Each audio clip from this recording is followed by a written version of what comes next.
Welcome to another episode of Brilliant Light Ministry Spiritual Warfare Edition.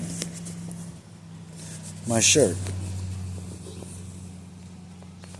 Last chapter, God always wins. What that means is the good always wins. The light always pushes through the darkness.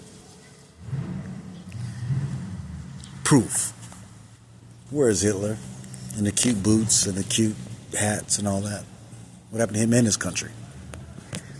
And we can see that over and over again with dictators. Martin Luther King said, the arc of the moral universe bends slowly or something, but it always bends towards justice.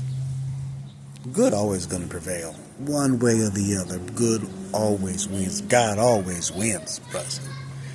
Now, what is the law that backs up my statement? Karma. Karma. What you put out comes right back at you. You can, almost everyone agrees with this law because they see it manifest all the time. People don't get away with nothing. You can't get away with nothing. It's all coming back, baby. Now, when someone does you wrong, if you get off into vengeance, now that's where you think things can get a little bit murky, because now you've taken things in your own hands, and the karma can go back and forth. That gets a little bit different. But if you have enough faith to leave it up to God, damn, oh yeah, just check on that person. Let's see what happens. God always wins. Good always wins. Now, our responsibility, I just mentioned faith. Faith is so important because when you have to remember is that evil is God's slave. You got to get that through your head. Evil is God's slave. So all these people trying to slave people and all those, they're the slaves. Now, how is that? When you're challenged, that's what keeps you wide awake and formulating and growing in faith and formulating your character and your integrity as long as you don't succumb. And you endure to the end until your faith is totally pure. The Bible talks about that. Jesus told Peter, the Satan has called for you, Peter. I have prayed that you would keep your faith. And when you endure to the end, you'll come back to me. And then I'll send you out to strengthen your brothers.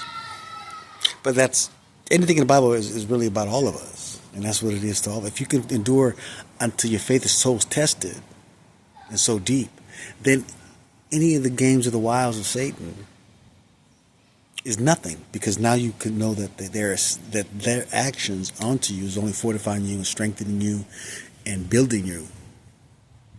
And it's all for the glory of God. And that's where a powerful faith ends the suffering. Another example how God wins. So our responsibility is to build our faith. Every hardship, find out how God can get some glory on that. And give it over to Him. What is a goody two-shoe going to do for God? As soon as a little bit of hardship, they're going to just melt. God needs soldiers who can stand up when it counts. Because their faith is that strong. They can't be threatened. They can't be feared. They can't be cowtied. They can't be nothing. They're standing with God to the very end. They're standing strong. See, that's why all the evil forces try so hard to go up against those that are of the light. Now, there are people who have had a great light, but they couldn't overcome certain bad habits. And then the enemy uses that to destroy them. So it becomes extra paramount